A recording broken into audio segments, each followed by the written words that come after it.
There are new concerns this morning about a rumored nuclear missile testing site in the Russian Arctic. A New York Times report published on Monday revealing movement consistent with similar Russian missile tests back in 2019. Earlier this year, President Putin suspended a nuclear arms treaty with the U.S.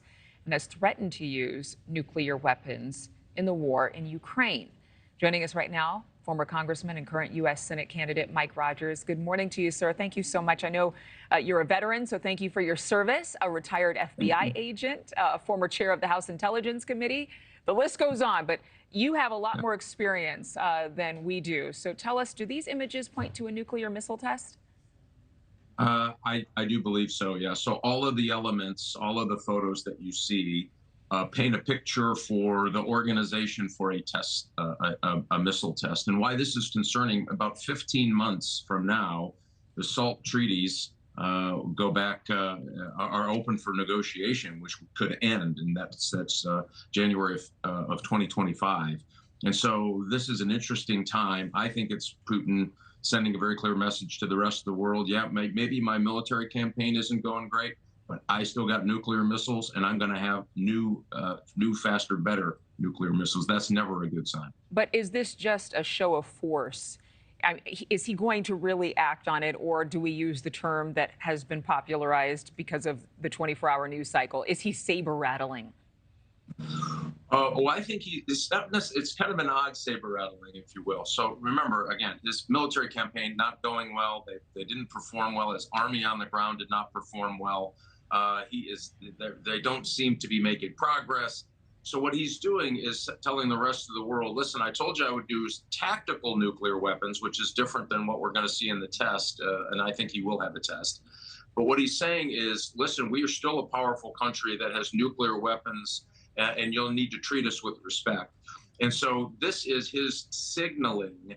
And again, this is a test. So this thing it had its one flight. It didn't go well. It actually crashed, and when they were trying to recover, it killed 7 people. These things are highly volatile, very dangerous missile systems. It has a nuclear reactor in the engine itself. It's not a nuclear, it can be a nuclear missile, but it has a nuclear reactor just to power it.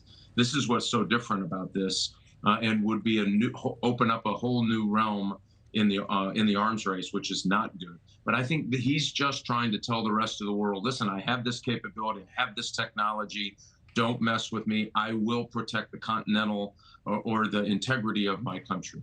Should Ukraine be concerned? Yeah, well, they should always be concerned. They have Russia in their country.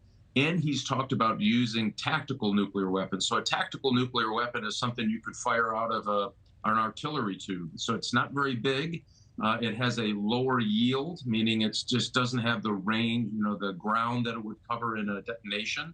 And so he said he would use those, and he doesn't believe those are, he believes those are tactical battlefield weapons, meaning he doesn't believe that violates any treaty or deal on using nuclear weapons. That's what makes them dangerous. He did say he would use that for territorial protection of Russia. That is something that Ukrainians should absolutely be concerned about, and so should we, by the way. Thank you for watching. Go to newsnationnow.com to find NewsNation on your television provider. And don't forget to click the red subscribe button below to get more of NewsNation's fact-driven, unbiased coverage.